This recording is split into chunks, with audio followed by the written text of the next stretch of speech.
RCC के questions की किसी भी एग्जाम में अगर हम बात करें तो उसमें अराउंड 70% क्वेश्चंस आपको आईएस कोड से मिलेंगे। कोडल वैल्यूज वगैरह डायरेक्टली पूछी जाती है एग्जाम में। तो आज के इस लेक्चर में मैंने आईएस 456 के जो भी इंपॉर्टेंट पॉइंट्स हैं जो कि एग्जाम में पूछे जाते हैं उनको कवर किया है। तो स्टार्ट करते हैं। कंक्रीट में हम एडमिक्सचर्स यूज कर सकते हैं। एडमिक्सचर में एक होता है सिलिका फ्यूम।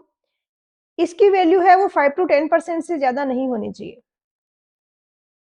एग्रीगेट्स की अगर हम बात करें तो कंप्लाई करना चाहिए जो आईएस कोड दिया गया है 383 उससे।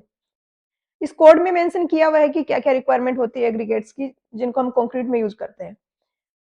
एग्रीगेट्स है वो बहुत बड़ी साइज का नहीं होना चाहिए। अगर बहुत बड़ी साइज का एग्रीगेट हुआ तो कंक्रीट यूनिफॉर्म नहीं होगी, होमोजेनियस नहीं होगी, क्योंकि बड़ी साइज के एग्रीगेट्स हैं वो छोटे छोटे जो स्पेसेस हैं, जैसे कि ये मेंबर है, इसमें ये कंक्रीट है, ये बीच में स्पेस है, यहाँ पर स्पेस है, जहां पर थिकनेस कम है वहां पर बड़े वाले एग्रीगेट्स नहीं पहुंच पाएंगे और वहां पर सिर्फ फाइन एग्रीगेट्स और ही सीमेंट ही होगा।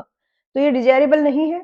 इसको कंट्रोल करने के लिए मैक्सिमम क्या साइज हो सकता है एग्रीगेट्स का, वो कोडल प्रोविजन में दिया गया है। एक तो कोई भी टाइप का सेक्शन हो, मेंबर हो, उसमें जो मिनिमम थिकनेस है मेंबर की, उसकी 1/4 से बड़ा जो एग्रीगेट का साइज है वो नहीं होना चाहिए। कोई हेविली रेनफोर्स्ड सेक्शंस हैं जैसे कि रिब्स, इनमें नॉमिनल मैक्सिमम साइज है। क्लियर डिस्टेंस है जो दोनों बार्स की, जैसे ये एक बार है, ये एक दूसरी बार है। एक तो इनकी ये तो होती है इनकी सेंटर टू सेंटर डिस्टेंस और ये होती है क्लियर डिस्टेंस। तो दोनों बार की क्लियर डिस्टेंस है, उसमें से हम 5 mm लेस करेंगे। ये मैक्सिमम परमिसेबल एग्रीगेट साइज है। न्यूमेरिकल भी पूछा जा सकता है, डायरेक्टली थ्योरी क्वेश्चंस भी बन सकते हैं इस पे। इसी के साथ जो कवर है उसमें भी हम 5 mm लेस करेंगे, वो मैक्सिमम परमिसेबल साइज होगा। तो ये दो दो क्राइटेरिया दिए हैं, इनमें से जो स्मॉलर वाला होगा वो मैक्सिमम परमिसेबल साइज हो जाएगा। ग्रेटर होगा, स्मॉलर होगा, ये कोड में थ्रू आउट चलेंगे। आपको इसके पीछे का कंसेप्ट समझना है। जैसे कि इस वाले क्राइटेरिया से मेरा आ रहा है 10 mm, इस बार नीचे वाला जो क्राइटेरिया है कवर वाला, इससे मेरा आ रहा है 15 mm और इस वाले क्राइटेरिया से आ रहा है 20 mm। तो आप खुद बताओ कौन सा गवर्न करेगा। मैक्सिमम साइज डिसाइड कर रही हूँ ना मैं यहाँ पे। तो अगर मैंने इसके अकॉर्डिंग मैक्सिमम कर दिया तो ये तो फुलफिल नहीं हो रहा। इसलिए जहां पे मैक्सिमम साइज हम कर रहे होते हैं वहां मिनिमम वाली वैल्यू पिक करते हैं।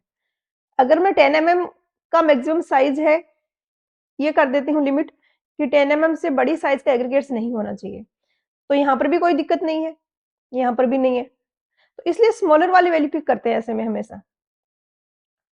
वाटर जो हम यूज कर रहे हैं उसमें alkalis, acids, salts, sugar, organic material, ये सब सब्सटेंसेस नहीं होने चाहिए, क्योंकि इनके कंक्रीट या फिर स्टील पे नेगेटिव इफेक्ट्स होते हैं।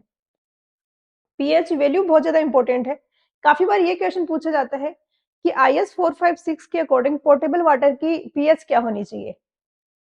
अब स्टूडेंट्स को लगता है ये क्वेश्चन ही गलत है। बेसिकली आईएस 456 में दिया गया है कि जो पोर्टेबल वाटर है उसको हम कंक्रीट में यूज कर सकते हैं, और वहां पर ये भी मेंशन किया गया है कि जो हम वाटर यूज कर रहे हैं उसकी पीएच की वैल्यू है वो 6 से कम नहीं होनी चाहिए। एडमिक्सचर्स के लिए आईएस कोड दिया गया अलग से 9103, तो इसको फॉलो करना है। मॉडुलस ऑफ इलास्टिसिटी रेनफोर्समेंट में हम लेंगे स्टील में, वो होगा 200 किलो न्यूटन पर mm स्क्वायर। कंक्रीट की कैरेक्टरिस्टिक स्ट्रेंथ होता है एफसीके, इसको हम बहुत फ्रीक्वेंटली यूज करते हैं। कैरेक्टरिस्टिक स्ट्रेंथ है, ये वो स्ट्रेंथ है जिससे नीचे 5% से ज्यादा सैंपल्स हैं वो फेल नहीं होंगे। फॉर एग्जाम्पल मैं 100 सैंपल्स लेती हूँ और 20 न्यूटन पर mm स्क्वायर मेरी एफसीके है, तो क्या होगा, 100 सैंपल्स में 5 सैंपल तो ऐसे होंगे जिनकी जो स्ट्रेंथ है, जिनकी वैल्यू है वो इससे कम आ रही है, और 95% ऐसे होंगे जिनकी जो स्ट्रेंथ है, कंप्रेसिव स्ट्रेंथ, वो इससे ग्रेटर है। अब कंक्रीट की टेंसाइल स्ट्रेंथ की अगर हम बात करें तो हम उसको फ्लेक्चर में टेस्ट कर सकते हैं। फ्लेक्चर में कैसे करते हैं, जैसे ये बीम है, इस पर हमने बेंडिंग मोमेंट लगाया तो इस तरीके से बेंड होगी। यहाँ पर इसमें आएगा कंप्रेशन, सॉरी यहाँ पर आएगा टेंशन, यहाँ पर आएगा कंप्रेशन।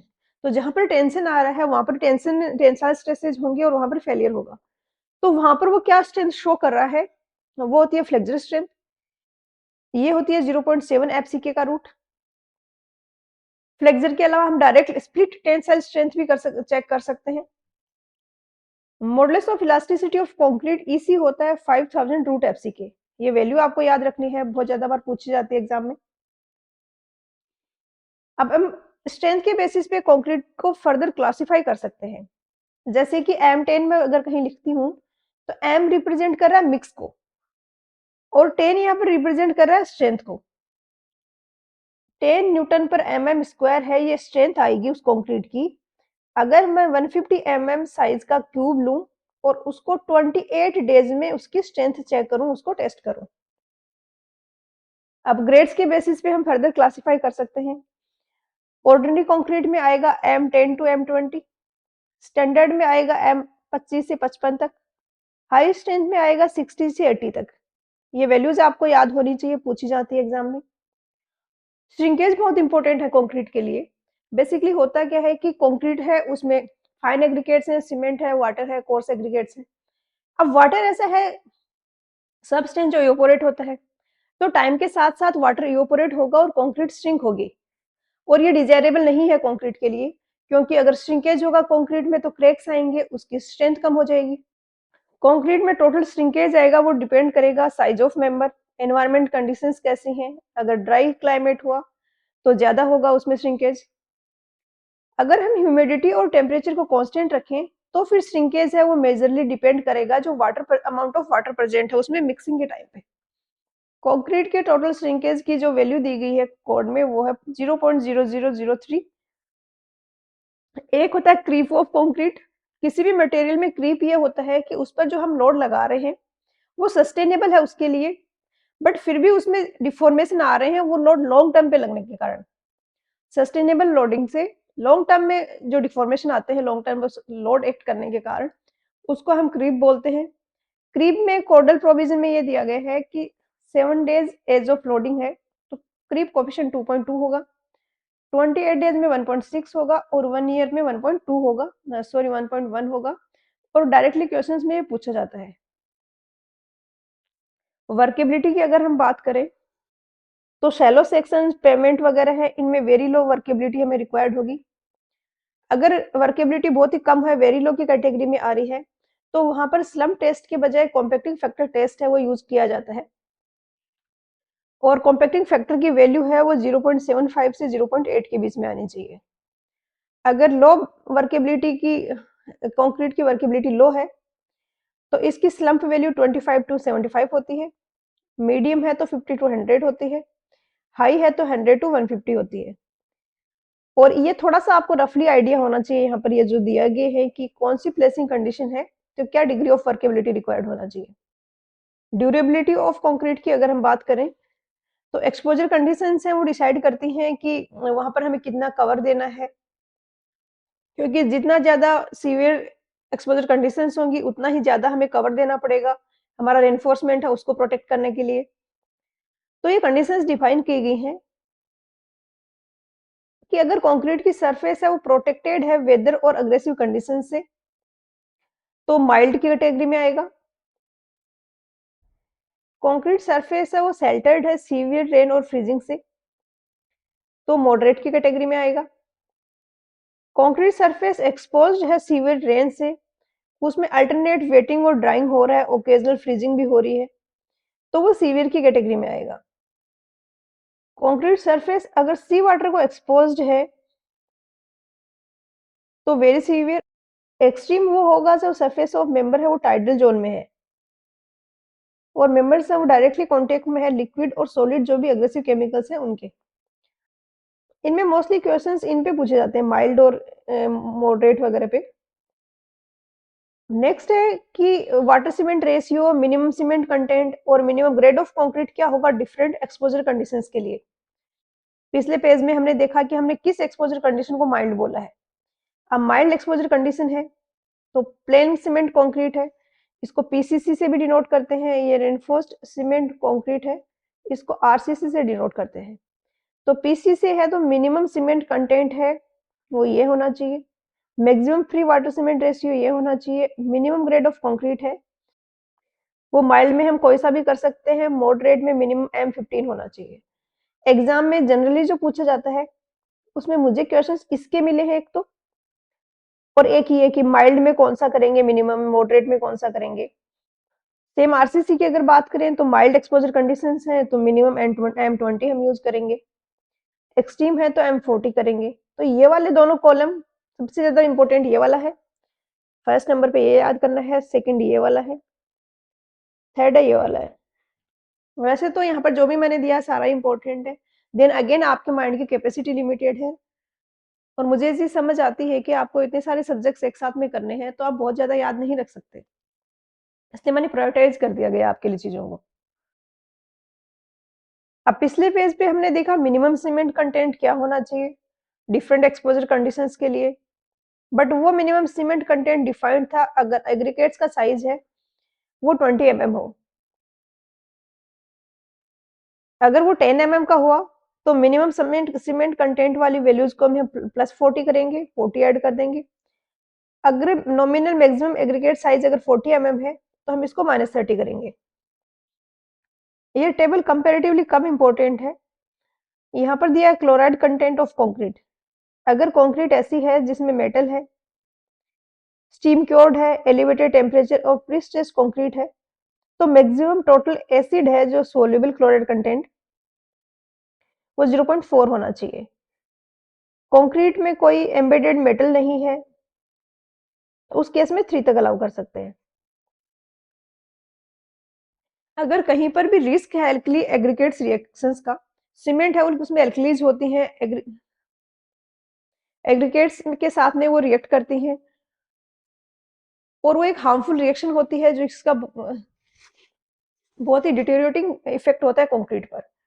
तो इसको मिनिमाइज करने के लिए क्या होता है, जहां पर भी इसका रिस्क लग रहा है वहां पर हम ध्यान रखेंगे कि low alkali ordinary Portland cement use करेंगे जिसमें एल्कलीज का परसेंटेज 0.6% से नहीं ज्यादा नहीं होना चाहिए, और ये 0.6% हम Na2 की फॉर्म में डिनोट करते हैं। एल्कलीज है ये बहुत सारे सब्सटेंसेस के कारण हो सकती है, बट फिर हम मेजर है वो किसी एक की फॉर्म में करते हैं ताकि कैलकुलेशंस वगैरह इजी हो जाए हमारा। जैसे आपने हार्डनेस वगैरह में देखा होगा कि CaCO3 की फॉर्म में करते हैं। कंक्रीट को अगर सी वाटर में हमें यूज करना है तो प्लेन कंक्रीट में M20 ग्रेड होना चाहिए मिनिमम, और आरसीसी में M30 होना चाहिए। और नॉमिनल मिक्स प्रोपोर्शन होता है, एक डिजाइन मिक्स होता है।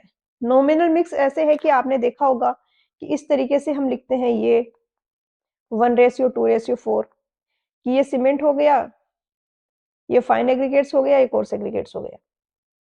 तो इस तरीके से प्रोपोर्शन वाला जो वो होता है उसको नॉमिनल मिक्स बोला जाता है। ये M20 से ग्रेटर स्ट्रेंथ की कंक्रीट है उसके लिए नहीं करेंगे, वहां पर हम प्रॉपर डिजाइन करेंगे जो मिक्स है उसको। नेक्स्ट आता है फॉर्मवर्क। फॉर्मवर्क आपको पता ही होगा कि कंक्रीट का जैसे कि कोई स्लैब डालना है आपको, तो यहाँ पे नीचे लोहे के लगाए होते हैं प्लेट सी पूरा कवर करके, उसके ऊपर फिर हम स्लैब डालते हैं। फिर कंक्रीट जब स्ट्रांग हो जाती है तो हम उनको हटा देते हैं। तो कॉलम्स का जो वर्टिकल फॉर्मवर्क है, जैसे ये कोई कॉलम है तो ये वाला फॉर्मवर्क है, इसको 16 to 24 आवर में हम रिमूव कर सकते हैं।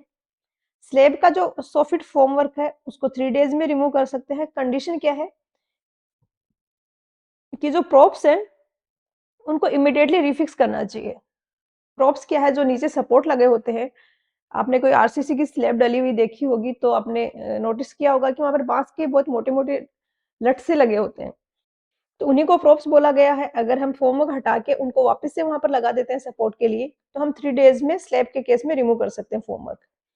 बीम के केस में 7 डेज पे कर सकते हैं अगर प्रॉप्स को रिफिक्स कर रहे हैं तो। प्रॉप्स को हम हटा सकते हैं अगर स्पैन है वो 4.5 मीटर है तो 7 डेज पे, 4.5 मीटर से ज्यादा है तो 14 डेज पे।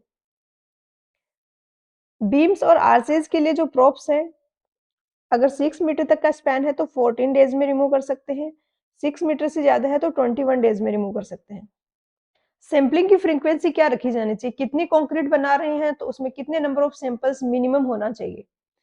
अगर 1 to 5 मीटर क्यूब कंक्रीट है तो एक सैंपल एक बैच में सफिशिएंट है।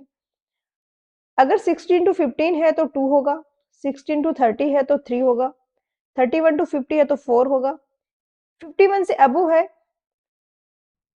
तो इसमें 4 होगा प्लस 1 एडिशनल होगा each 50 metre cube of concrete. इस पे जैसे क्वेश्चंस बन सकते हैं कि 200 मीटर क्यूब ऑफ कंक्रीट है तो उसमें कितने नंबर ऑफ सैंपल्स चाहिए होंगे, तो 50 के लिए तो 4 चाहिए होंगे, उसके बाद में एडिशनल 1 सैंपल चाहिए होता है 50 मीटर क्यूब के लिए, तो 150 बचा, उसके बाद एडिशनल 150 बचा, तो इसमें आ जाएंगे 3, तो ये टोटल सैंपल यहाँ पर चाहिए होंगे 7। अब नेक्स्ट है डिजाइन कंसिडरेशंस। पीसीसी है उसके लिए यूनिट वेट 24 लेंगे, आरसीसी के लिए 25 लेंगे। इफेक्टिव स्पैन जो है जिसको हम एलई से डिनोट करते हैं ये बहुत फ्रीक्वेंटली पूछा जाता है। अगर सिंपली सपोर्टेड बीम है L0 है वो क्लियर स्पैन है यहां से लेके यहां तक का, L0 प्लस डी कैलकुलेट करेंगे और centre to centre distance calculate करेंगे सपोर्ट्स के बीच का। जैसे कि ये विड्थ है सपोर्ट की, इसको W से डिनोट किया, तो यहां से लेके यहां तक का ये डिस्टेंस हम कैलकुलेट करेंगे। अब इन दोनों में से जो मिनिमम होगा उसको लेंगे, उसकी वैल्यू है वो एल इफेक्टिव होगी। अगर कंटिन्यूस बीम है तो हम एक कंडीशन तो ये चेक करेंगे कि सपोर्ट की विड्थ जो W है क्या वो L0/12 से कम है। L0 क्या है, क्लियर स्पैन। अगर वो L0/12 से कम है मतलब कम विड्थ का स्पैन है तो फिर ये वाला जो क्राइटेरिया है वही फॉलो होगा। अगर विड्थ ऑफ सपोर्ट है वो ग्रेटर है L0/12 और 600 mm से, दोनों में से जो मिनिमम होगा उसको लेंगे। इससे अगर ग्रेटर है तो फिर हम ये वाले फॉर्मूले यूज करेंगे।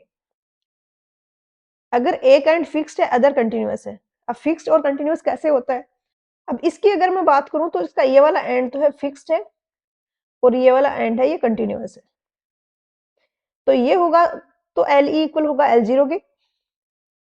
अगर एक एंड कंटिन्यूअस है अदर एंड सिंपली सपोर्टेड है, जैसे कि ऐसा कोई स्ट्रक्चर है, तो ये वाला तो हो गया सिंपली सपोर्टेड, ये वाला हो गया कंटिन्यूअस।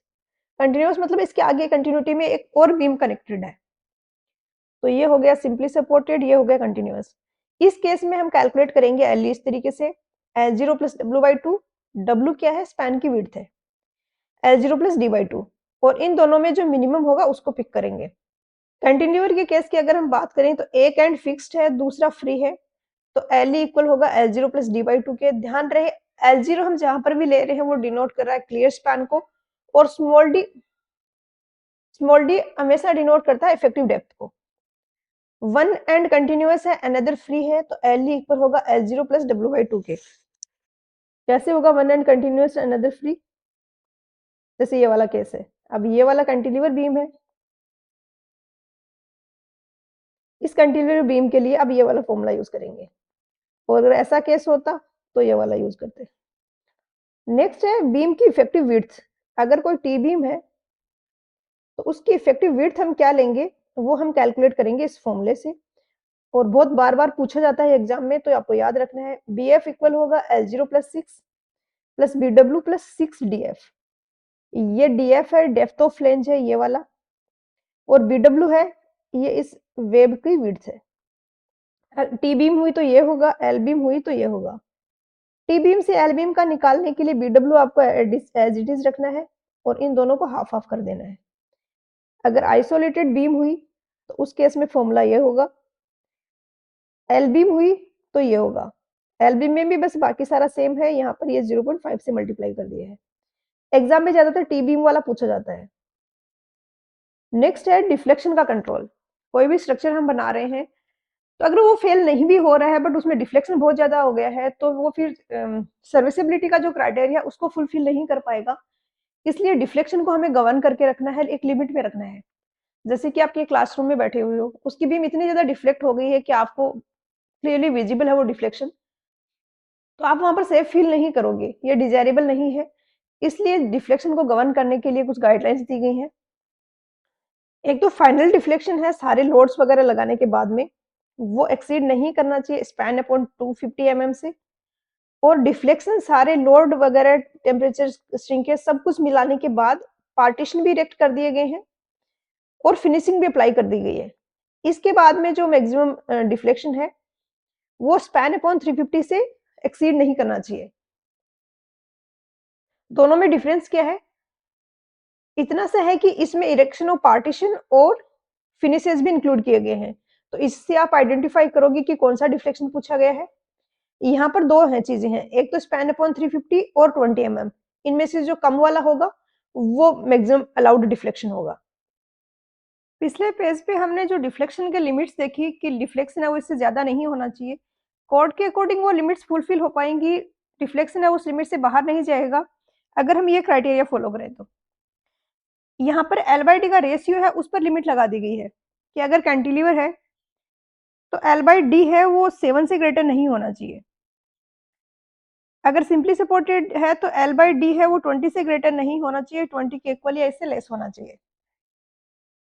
अब एल बाई डी पे क्यों लिमिट लगाई है डिफ्लेक्शन के लिए, इसको समझने के लिए हम एक एग्जांपल लेते हैं। एक तो आपके पास बहुत कम थिकनेस की ऐसी बहुत लंबी बीम है और एक बहुत ही ज्यादा थिकनेस की एक बहुत छोटी सी बीम है। अब आपको फील हो रहा होगा कि अगर हम सेम लोड लगाते हैं इस पर भी और इस पर भी तो इनकी डिफ्लेक्टेड शेप है वो इसकी तो कुछ इस तरीके से जाएगी और इसके कंपेरेटिवली नीचे वाले में डिफ्लेक्शन बहुत ही कम होगा। तो लेंथ जितनी ज्यादा होगी डिफ्लेक्शन उतना ज्यादा होगा, डेप्थ जितनी कम होगी डिफ्लेक्शन उतना ही ज्यादा होगा। तो एल बाई डी है ये अगर 7 से ग्रेटर होगा, दो केस में हो सकता है, या तो हम एल को बढ़ा दें या डी को कम कर दें, और दोनों ही केसेस में डिफ्लेक्शन पे एडवर्स इफेक्ट आ रहा है, डिफ्लेक्शन बढ़ रहा है। अब ये लिमिट आपको याद रखनी है। अब 7, 20, 26 ये तो लिमिट्स तब के लिए हैं जब स्पैन की लेंथ है वो 10 मीटर या उससे कम हो। अगर इससे भी लार्जर स्पैन है, अगर कहीं पर मान लिया कि कोई स्पैन है एल जिसकी लेंथ 10 मीटर से ज्यादा है, तो उस केस में इन वैल्यूज को हम मॉडिफाई करेंगे। कैंटिलीवर का अगर केस है तो वहां पर कैलकुलेट की जाती है एग्जैक्टली डिफ्लेक्शन की वैल्यूज और उन पर लिमिट्स चेक्स लगाए जाते हैं। अगर सिंपली सपोर्टेड और कंटिन्यूअस बीम का केस है तो वहां पर हम ये जो वैल्यू जैसे 20 है सिंपली सपोर्टेड के केस में, इसको मल्टीप्लाई करेंगे 10 अपॉन एल से। तो अब ये कुछ एक से छोटी वैल्यू आएगी, उसको 20 से मल्टीप्लाई करेंगे तो 20 से छोटी एक हमें वैल्यू मिलेगी जो एल बाई डी का रेशियो होना चाहिए। अब अगर हम कंप्रेशन में रेनफोर्समेंट देते हैं, टेंशन में रेनफोर्समेंट देते हैं, तो वो भी स्ट्रेंथ प्रोवाइड करता है हमारे स्ट्रक्चर को। तो इनका भी रोल होता है डिफ्लेक्शन जो अलाउड होता है उसमें। कुछ फैक्टर्स होते हैं जिनको आपको डायरेक्टली तो एग्जाम में नहीं पूछे जा सकते क्योंकि वो ग्राफ पे बेस्ड है। टेंशन के लिए ये वाला फैक्टर है, मॉडिफिकेशन फैक्टर है। यहाँ पे परसेंटेज टेंशन रेनफोर्समेंट देख के यहाँ पर मॉडिफिकेशन फैक्टर हम रीड करेंगे और उस फैक्टर को हम मल्टीप्लाई करेंगे जो स्पैन टू डेप्थ का रेशियो अलाउेबल है उसको। अगर कंप्रेशन के लिए होगा तो उसके लिए भी ऐसा ही कुछ ग्राफ है एक, ये परसेंटेज कंप्रेशन रेनफोर्समेंट है और ये मॉडिफिकेशन फैक्टर है। अब इन पे क्वेश्चन ये बन सकता है एक कि यहाँ पर ये एफ यू का फॉर्मूला दिया गया है एक 0.58 F Y upon area of cross section of steel required divided by area of cross section of steel provided. इस पे फॉर्मूला कभी कभी पूछ लिया जाता है, बाकी ये ग्राफिकल है तो इन पे प्रॉब्लम नहीं पूछी जाएगी एग्जाम में। नेक्स्ट है स्लैब्स में डिफ्लेक्शन का कंट्रोल। अगर वन वे स्लैब हुआ तो जैसा कि बीम के केस में होता है सेम वही चीजें होंगी। अगर टू वे स्लैब है तो उस केस में एल बाई डी रेशियो की डिफरेंट वैल्यूज दी गई हैं। सबसे पहले तो बात ये आती है कि अगर टू वे स्लैब है, ये एल एक्स है, ये एल वाई है, तो हम कौन सा डायमेंशन लेंगे, एल एक्स या एल वाई, किस पर हम लिमिट्स लगाएंगे। तो ध्यान रहे आपको कि शॉर्टर डायमेंशन हम लेते हैं इसमें। और आपको दिखने में ऐसा लग रहा होगा कि लॉन्गर वाला है, जैसे ये लॉन्गर वाला डायमेंशन स्पैन है, तो ये क्यों नहीं ले रहे हैं, क्योंकि इसके अकॉर्डिंग ज्यादा आएगा डिफ्लेक्शन। तो बेसिकली जो पॉइंट यहाँ पर कोई पॉइंट है वो इस पर तो है बट वो शॉर्टर स्पान पर भी तो लोकेटेड है। तो जैसे कोई पॉइंट पी है, इसका डिफ्लेक्शन सिर्फ एल एक्स पे ही डिपेंड नहीं करेगा, एल वाई पर भी करेगा। शॉर्टन स्पैन है वो उतना डिफ्लेक्शन नहीं चाह रहा तो उसमें उतना डिफ्लेक्शन नहीं आएगा, तो इसलिए शॉर्टर वाला लेके हम कैलकुलेट कर लेते हैं। टू वे स्लैब की अगर हम बात करें तो अगर 3.5 मीटर तक का स्पैन है, माइल्ड स्टील का रेनफोर्समेंट है, तो सिंपली सपोर्टेड बीम्स में 35 होगी limit L by D ratio की, कंटिन्यूस स्लैब्स में होगी 40। अगर एफ ई 415 या एफ ई 500 ये वाली स्टील हम यूज कर रहे हैं तो इन वैल्यूज को 0.8 से मल्टीप्लाई कर देंगे। ऐसा इसलिए क्योंकि अभी जो हम बार ले रहे हैं हायर स्ट्रेंथ की हम बार ले रहे हैं तो हमारा एरिया ऑफ रेनफोर्समेंट कम हो जाता है, बार का डाया कम हो जाता है और कम डाया की बार है तो उसकी और ज़्यादा टेंडेंसी होगी डिफ्लेक्ट होने की। इसलिए L/D रेशियो को हम हायर स्ट्रेंथ के लिए इस फैक्टर से मल्टीप्लाई करते हैं। नेक्स्ट है बीम के लिए स्लेंडरनेस लिमिट्स। अगर कोई बीम को हम देखें, इस तरीके से कोई बीम है,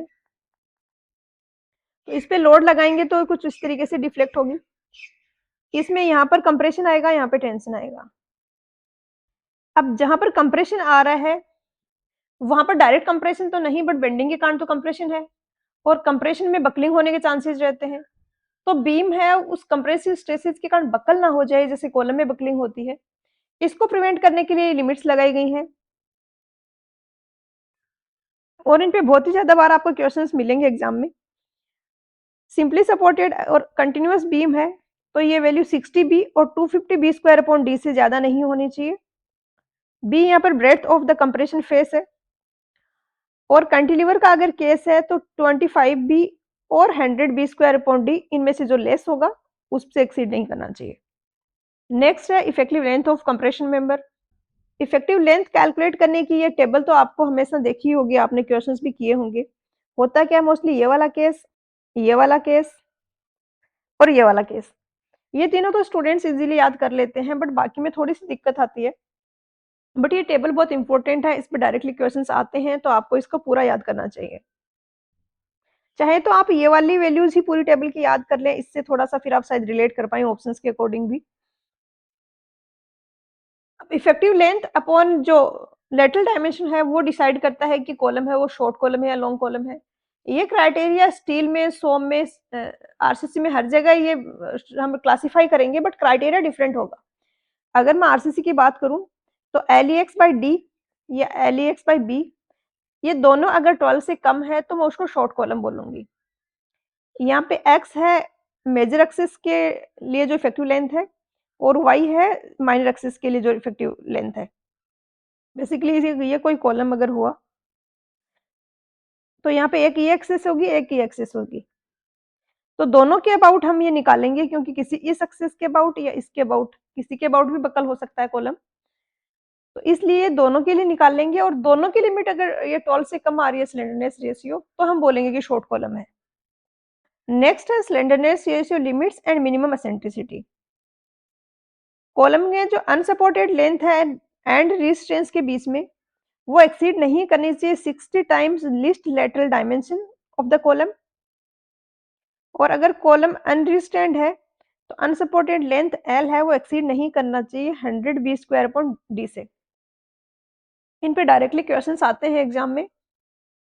बी आपको पता ही होगा, width of the cross section है, डी है depth of the cross section है। अब कॉलम को हम डिजाइन करेंगे तो हम कुछ मिनिमम एसेंट्रिसिटी के लिए उसको डिजाइन करेंगे। होना तो ये चाहिए कि कहीं एसेंट्रिसिटी नहीं आ रही है तो हम सेंट्रली लोड को प्लेस करें, बट ऐसा आइडियली होता है, प्रैक्टिकल पॉसिबल नहीं हो पाता है। जब हम लोड अप्लाई करते हैं तो एग्जैक्टली सेंटर में लोड लगे, इतना एक्यूरेसी नहीं रहती है। तो थोड़ा बहुत अगर एसेंट्रिसिटी आ रही है तो हम उसको डिजाइन में लेके चलते हैं कि हाँ इतनी एसेंट्रिसिटी मिनिमम हमेशा रहेगी कॉलम में, और वो मिनिमम एसेंट्रिसिटी की वैल्यू होती है unsupported length of the column divided by 500 plus lateral dimension of the column, जैसे डी ले लिया लेटरल डायमेंशन, डिवाइडेड बाई 30 और 20 mm। इससे इससे इन दोनों से जो ग्रेटर होगा उसको हम लेंगे। मतलब इससे अगर वैल्यू हमारी 15 mm आ गई है तो फिर हम 15 ना लेके 20 वाला लेंगे। नेक्स्ट है रेनफोर्समेंट की जो डिटेलिंग वगैरह की रिक्वायरमेंट होती है। काफी बार हमें लास्ट डाया की बार चाहिए होती है और हमें मिलती नहीं, अवेलेबल नहीं होती है। तो छोटी छोटी 2-3 स्मॉल डाया के बार्स को बंडल फॉर्म में इस तरीके से एक दूसरे के साथ रख के इसको चारों तरफ से प्रॉपर टाई करके एज ए सिंगल बार हम यूज कर लेते हैं। अब यहाँ पर क्राइटेरिया है कि अगर 32 mm से ग्रेटर डाया हुआ किसी बार का तो उसको बंडल नहीं करेंगे, एक्सेप्ट इन कॉलम, कॉलम के केस में कर सकते हो। नेक्स्ट है डेवलपमेंट लेंथ। हम लोड लगा रहे हैं, कुछ पोर्शन उसका कंक्रीट ले रहा है, कुछ स्टील ले रहा है। अब स्टील लोड तो ले पा रहा है, बट स्टील और कंक्रीट का जहां पर कनेक्शन है, एक दूसरे से कांटेक्ट में है, वहां पर भी स्ट्रेसेस आ रहे हैं। अब ऐसा ना हो कि कांटेक्ट में वो जो बॉन्ड है उनका बीच में वहां पर फेल हो जाए और ये दोनों सेपरेट हो जाए। तो इसके लिए क्राइटेरिया है कि जितना बॉन्ड शियर स्ट्रेस है उसके कॉरस्पॉन्डिंग जो फोर्स आ रहा है, मतलब जितना फोर्स स्टील का जो रोड ले पा रही है उतना ही फोर्स वो बॉन्ड भी ले पाना चाहिए। तो अगर एलडी लेंथ है, एलडी अगर लेंथ है इसकी, लेंथ ऑफ डेवलपमेंट, तो कितने सरफेस एरिया पर ये फोर्स लग रहा होगा? एलडी मल्टीप्लाई बाई पेरीफेरी, क्योंकि अगर इसका क्रॉस सेक्शन देखें तो इस तरीके से होगा, और इसी सरफेस के अलोंग, पेरीफेरी के अलोंग पूरे पे ही ये बॉन्ड स्ट्रेसेस आ रहे होंगे। तो this periphery multiply by LD, ये सरफेस एरिया हो गया जिस पर भी बॉन्ड स्ट्रेसेस एक्ट कर रहे हैं। तो स्ट्रेसेस को इससे मल्टीप्लाई कर देंगे तो फोर्स आ जाएगा। ये फोर्स किसके इक्वल होना चाहिए? जितना फोर्स रोड कैरी कर पा रही है। अगर सिग्मा एस उसमें स्ट्रेसेस है तो वो कितना फोर्स कैरी कर पाएगी? इतना। यहाँ से आप एल डी निकाल लोगे तो ये आ जाएगा sigma S D upon 4 tau B D. Tau B D की वैल्यूज ये होती हैं, आप ये स्टार्टिंग की एक दो तो एटलीस्ट याद रख ही लो, बेटर रहेगा। अब इसमें भी टो बी डी में कुछ मॉडिफिकेशंस हैं। अगर हम डिफॉर्म्ड बार यूज कर रहे हैं तो वहां पर हम 60% से टो बी डी की वैल्यू को इंक्रीज कर देते हैं। जैसे टो बी डी की वैल्यू 1.2 है, तो अगर डिफॉर्म्ड बार है तो हम 1.2 को 1.6 से मल्टीप्लाई कर देंगे। ऐसा क्यों करते हैं? ये आप देख रहे हो यहाँ पर डायग्राम में, ये होती है डिफॉर्म्ड बार। अब इनकी सरफेस है, इसमें रफनेस दी गई है, तो इसके कारण इनमें बॉन्ड है वो अच्छा बनता है, और बॉन्ड स्ट्रेसेस है उसकी वैल्यू बढ़ जाती है। अगर कहीं कंप्रेशन में है तो 25% से इंक्रीज कर देंगे। अगर ये कोई कंक्रीट का मेंबर है और ये इसमें स्टील डाली हुई है, तो फॉर एग्जांपल ये ऐसे बेंड ही हो रहा है, तो क्या होगा? इन दोनों का जो बीच का ये है, यहाँ पर स्ट्रेसेस आ रहे होंगे। आप ऐसे स्ट्रेच करते हो किसी भी ऑब्जेक्ट को, तो उसमें डिटेच होने के चांसेस ज़्यादा हैं, जो दो डिफरेंट पार्ट्स को जोड़ के बनाया हुआ है। आप इसको स्ट्रेच करते हो इधर दोनों तरफ से पकड़ के, तो क्या होगा? ये जॉइंट जहाँ पर है वहां से इसके जॉइंट खुलने के चांसेस है। उसी के बजाय अगर आप ऐसे कंप्रेस करोगे तो जॉइंट के खुलने के चांसेस कम रहेंगे। आप ये फील कर पा रहे होंगे चीज। तो इस कारण कंप्रेशन में बॉन्डिंग में फेल होने के चांसेस ज्यादा कम होते हैं। टो बी डी जो है, जो बॉन्ड शीयर स्ट्रेस है अलाउेबल, उसकी वैल्यू बढ़ जाती है। तो इसको हम 25% से इंक्रीज कर देते हैं अगर बार से वो कंप्रेशन में है तो। अब बार अगर बंडल्ड है तो डेवलपमेंट लेंथ जो आइडियली एल डी ये इस फॉर्मूले से आ रही है, हम इसको इंक्रीज करते हैं। अगर 10% से इंक्रीज करेंगे अगर दो बार्स हैं तो। 3 बार अगर कनेक्टेड है इस तरीके से बंडल की हुई है, तो 20% से जो एल डी पिछले फॉर्मूले से आ रहा है उसको इंक्रीज करेंगे, और 4 बार्स के लिए 33% होगा। अब यहाँ पर टर्म यूज किए positive moment reinforcement, negative moment reinforcement. तो जो स्टैंडर्ड हम साइन कन्वेंशन लेते हैं उसके अकॉर्डिंग पॉजिटिव मोमेंट कहीं पर आ रहा है, उसके लिए जो रेनफोर्समेंट हम देते हैं उसको पॉजिटिव मोमेंट रेनफोर्समेंट बोला है। और जो रेनफोर्समेंट हम नेगेटिव मोमेंट को रेजिस्ट करने के लिए देते हैं उसको नेगेटिव मोमेंट रेनफोर्समेंट बोला है। जैसे हम सिंपली सपोर्टेड की बात करें तो यहाँ पर सेंटर के आसपास जो मोमेंट होगा वो पॉजिटिव होगा, और अगर फिक्स्ड एंड इस तरीके से हुआ तो यहाँ पर सेंटर के आसपास पॉजिटिव होगा, सपोर्ट्स के आसपास मोमेंट है वो नेगेटिव होगा। तो यही सिग्निफिकेंस है इसका पॉजिटिव मोमेंट रेनफोर्समेंट और नेगेटिव मोमेंट रेनफोर्समेंट का। अब ये रेनफोर्समेंट है, इसको कितना एक्सटेंड करना है? जितना टोटल रेनफोर्समेंट है उसका कम से कम 1/3 सिंपल मेंबर के लिए, और कंटिन्यूअस मेंबर के लिए 1/4 जो एरिया है, जो नंबर ऑफ बार्स है, वो एक्सटेंड होने चाहिए same face of the support में एल डी बाई 3 लेंथ तक। मतलब सपोर्ट के अंदर उनको ले जाना है एल डी बाई 3 लेंथ तक के लिए। और नेगेटिव मोमेंट रेनफोर्समेंट है उसका 1/3 है, उसको एक्सटेंड करना है कितनी डिस्टेंस तक एक्सटेंड करना है? 12 times of 5 clear span divided by 16 L0 by 16 और D, इन तीनों में से जो मैक्सिमम होगा वैल्यू उतना हम इसको एक्सटेंड करेंगे नेगेटिव मोमेंट रेनफोर्समेंट को। नेक्स्ट है रेनफोर्समेंट स्प्लाइसिंग। बेसिकली होता क्या है, माना कि हमारा जो स्पैन है वो 20 मीटर का है, 20 मीटर हमारी बीम है, और हमारे पास जो रेनफोर्समेंट की बार्स अवेलेबल है वो 10 मीटर की ही है। तो हमें दो बार्स को जोड़ना पड़ेगा, एक बार ये जा रही है, दूसरी बार ये जा रही है, तो इसको बोला जाता है स्प्लाइसिंग। तो स्प्लाइसिंग करने टाइम एक तो ये ध्यान रखते हैं, अगर फ्लेक्सिबल मेंबर जैसे बीम की हम बात करें तो जो हम बार्स दे रहे हैं उनका एक मोमेंट ऑफ रेजिस्टेंस होगा उस एएसटी के कोरस्पॉन्डिंग, उसका 50% मोमेंट ऑफ रेजिस्टेंस अगर कहीं पर आ रहा है या उससे ज़्यादा आ रहा है, वहाँ पे हम स्प्लाइसिंग नहीं करेंगे। जैसे कि मैंने 4 बार ली हुई है और इनका टोटल मिला के ये 50 किलो न्यूटन मीटर का मोमेंट है वो रेजिस्ट कर सकती हैं। अब कहीं पर मेरा मोमेंट आ रहा है किसी पॉइंट पर 3 किलो न्यूटन पर मीटर और वहाँ पे मुझे बार की स्प्लाइसिंग करनी है तो मैं वहाँ पर नहीं करूँगी। मैं थोड़ा डिस्टेंस पे करूँगी जहाँ पर बेंडिंग मोमेंट और कम होके 25 किलो न्यूटन या इससे कम हो जाए किलो न्यूटन मीटर।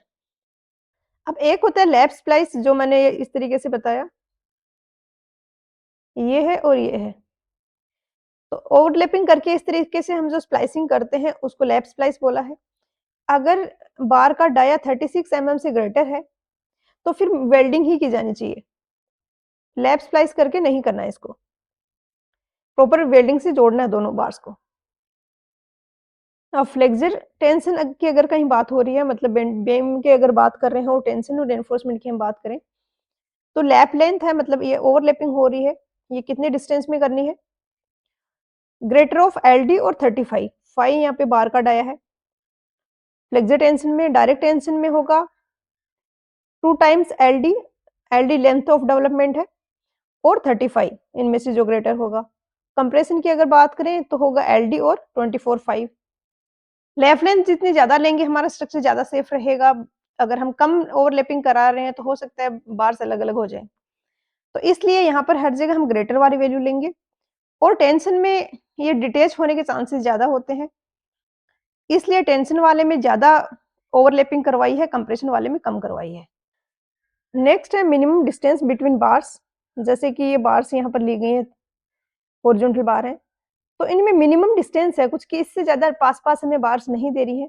उसका क्राइटेरिया ये है कि डिफरेंट डाया के बार्स हैं तो मैक्सिमम वाली जो बार है उसका डाया या फिर 5 plus nominal maximum size of coarse aggregate. मतलब 5 एमएम के हमने एग्रीगेट्स यूज़ किए हैं, तो 5 एमएम प्लस 5 10 एमएम से कम स्पेसिंग नहीं होनी चाहिए बार्स के बीच की। ये कौन सी स्पेसिंग की बात हो रही है? हॉरिजॉन्टल वाली की। जैसे ये है, ये बार्स हैं, तो ये हॉरिजॉन्टल स्पेसिंग की बात हो रही है। अगर बार्स को हमने 2 रो में दिया गया है, तो उनके बीच की वर्टिकल स्पेसिंग के लिए क्राइटेरिया है कि 15 एमएम से कम नहीं होना चाहिए और 2/3 of nominal maximum size of aggregates है उससे कम नहीं होना चाहिए और 5 मैक्स से। इन तीनों में से जो ग्रेटर होगा उसको हम मिनिमम स्पेसिंग लेंगे 2 रो ऑफ बार्स के बीच की। मेन बार्स जो हैं उनके बीच की स्पेसिंग है वो स्लैब के केस में 3D और 300 एमएम। में से जो ग्रेटर होगा वो होगा। तो ये तो हमने बात करी मिनिमम स्पेसिंग की। इसी के साथ मैक्सिमम स्पेसिंग का भी रिक्वायरमेंट होता है, स्पेशली स्लैब के केस में कि 2 बार्स हैं वो इस डिस्टेंस से ज़्यादा दूर नहीं होनी चाहिए एक दूसरे से। तो जो मेन रेनफोर्समेंट है उसकी बार्स के बीच की स्पेसिंग है वो 3D या 300 एमएम। इनमें से जो स्मॉलर होगा वो लेंगे। मतलब इस क्राइटेरिया के अकॉर्डिंग मान लिया आ रहा है 100 एमएम, इसके लिए आ रहा है 300 एमएम, तो फिर हम ये वाला लेंगे।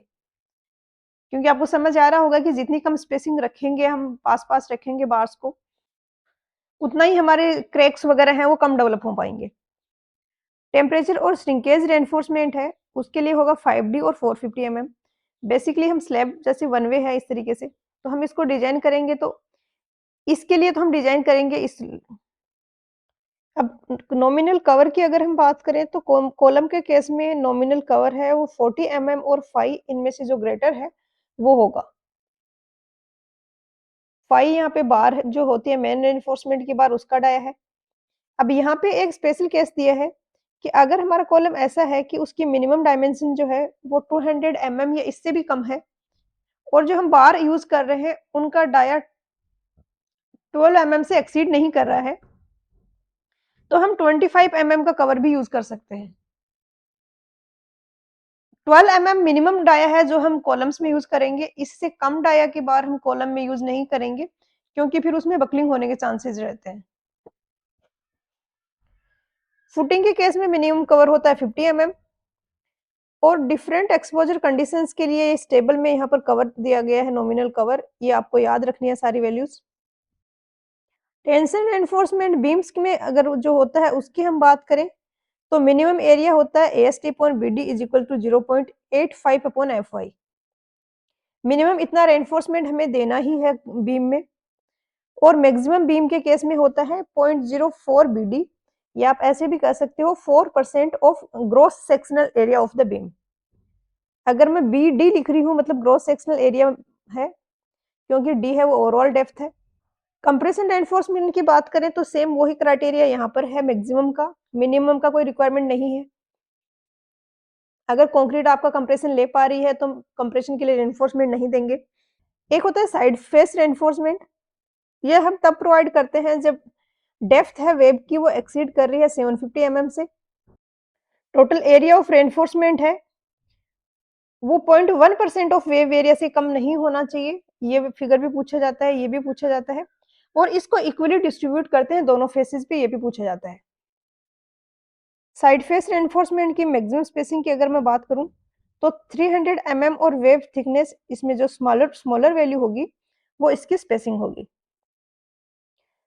शियर रेनफोर्समेंट की मैक्सिमम स्पेसिंग की अगर बात करें तो वर्टिकल स्ट्रप के लिए 0.75 डी होगी, और इंक्लाइंड स्टीरअप के लिए जो 45 इंक्लाइंड है उसके लिए डी होगी। इन दोनों में से एक वैल्यू लेंगे, दूसरा होगा 300 mm। इनमें से जो स्मॉलर वैल्यू होगी वो मैक्सिमम स्पेसिंग होगी। मिनिमम शियर रेनफोर्समेंट है, उसके लिए होता है ये फॉर्मूला, आपको याद रखना है हमेशा, काफी बार पूछा जाता है एग्जाम में। AS अपॉन BSV, यहाँ पर ASV area of shear reinforcement है, ये SV है, ये स्पेसिंग है शियर रेनफोर्समेंट की, और FY तो आपको पता ही है। नेक्स्ट है कि टॉर्जन के लिए अगर हम कोई रेनफोर्समेंट दे रहे हैं तो उसका डिस्ट्रीब्यूशन कैसे करेंगे। टॉर्जन के लिए रेनफोर्समेंट देंगे वो जैसे शियर के लिए देते हैं वैसे स्टीरअप्स की फॉर्म में देंगे। स्टीरअप्स हैं वो एक्सिस के परपेंडिकुलर हमें प्लेस करनी है। स्टीरअप्स के बीच की स्पेसिंग है वो इन तीनों के बेसिस पे डिसाइड होगी। इन तीनों में जो मिनिमम है वो स्पेसिंग होगी स्टीरअप्स की, x1 है। ये शॉर्ट वाली डायमेंशन है स्टीरअप की, जैसे कि ये स्टीरअप हम दे रहे हैं, ये डिस्टेंस मान लिया 4 सेमी है, ये 3 सेमी है, तो एक तो हम x1 plus y1 divided by 4 करके कैलकुलेट करेंगे, जैसे 4 प्लस 3 डिवाइडेड बाई 12 हो गया। दूसरा शॉर्ट वाला जो स्पेस डायमेंशन है मतलब 3 सेमी 3, और चौथा है 300 mm। तो इनमें से जो ग्रेटर होगा, सारी यूनिट्स mm रखनी है, इन तीनों में से जो ग्रेटर सॉरी मिनिमम होगा वो स्पेसिंग होगी। नेक्स्ट है स्लैब्स। स्लैब के मिनिमम रेनफोर्समेंट की बात करें तो ये 0.15% होता है माइल्ड स्टील के लिए, और हाई स्ट्रेंथ वाली अगर स्टील है तो उसके लिए होता है 0.12%। ध्यान रहे यहाँ पे BD लेते हैं हम, यहाँ पे जो डेप्थ लेते हैं वो ओवरऑल डेप्थ लेते हैं। मैक्सिमम डाया जो होता है स्लैब में वो है स्लैब की थिकनेस डिवाइडेड बाई 8 से ग्रेटर नहीं होना चाहिए। मतलब 80 mm अगर आपकी थिकनेस है स्लैब की तो दिस डिवाइडेड बाई 8, 10 mm से ज्यादा का डाया आपको यूज नहीं करना है।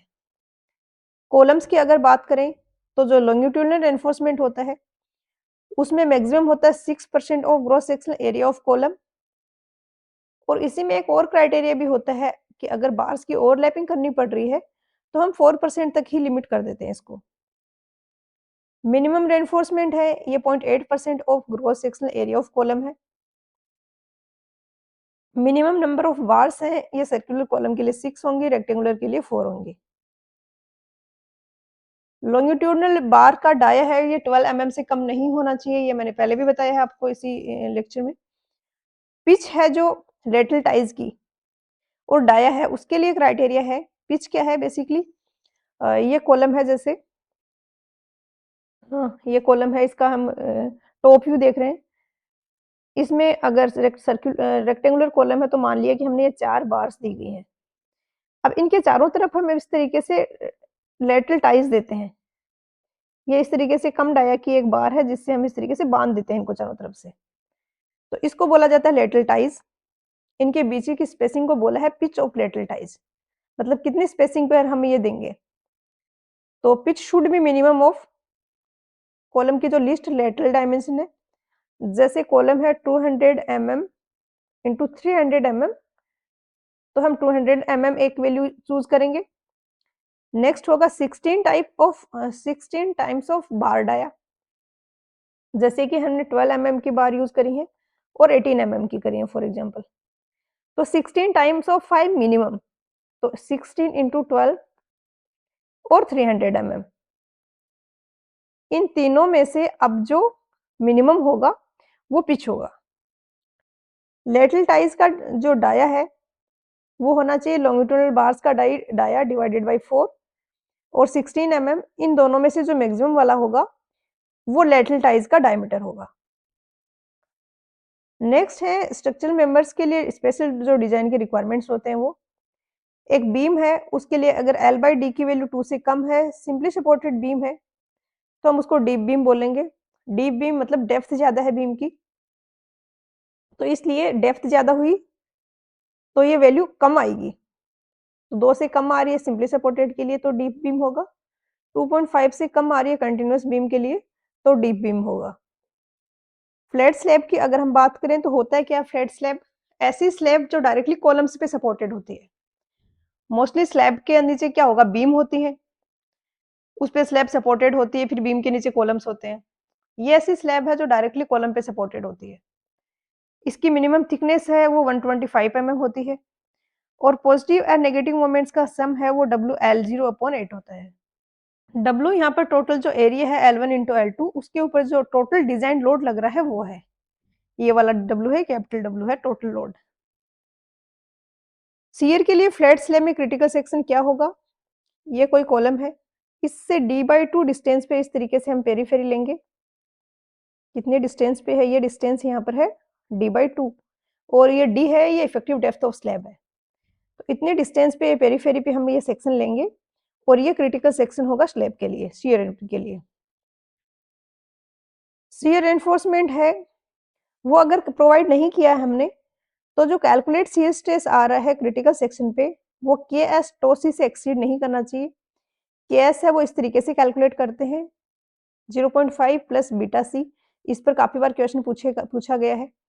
बीसी क्या है, short side to long side का रेशियो है। टोसी क्या है, एलएसएम में 0.25 रूट एफसी के और वर्किंग स्ट्रेस मेथड में है 0.16 एफसी का रूट। तो के एस की वैल्यू ये आ गई और के एस टोसी की वैल्यू ये आ रही है।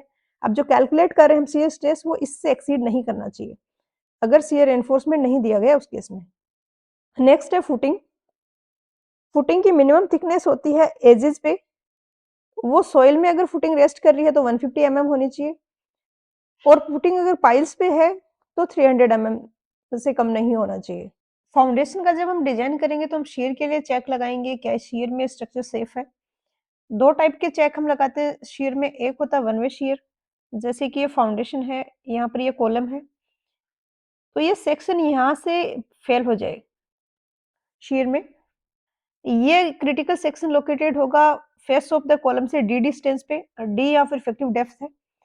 एक चेक हम लगाते हैं टू वे शियर के लिए, जैसे ये कॉलम है तो यहाँ से D/2 डिस्टेंस पे इस पेरीफेरी के लॉन्ग ये फेल हो जाए, इसको पंचिंग शियर फेलियर भी बोला जाता है। बेसिकली ऐसे होता है कि यहाँ से ये स्ट्रक्चर है पूरा ही ब्रेक हो गया है और ये पेरीफेरी के लॉन्ग होगा जो कॉलम है उससे D/2 डिस्टेंस पे।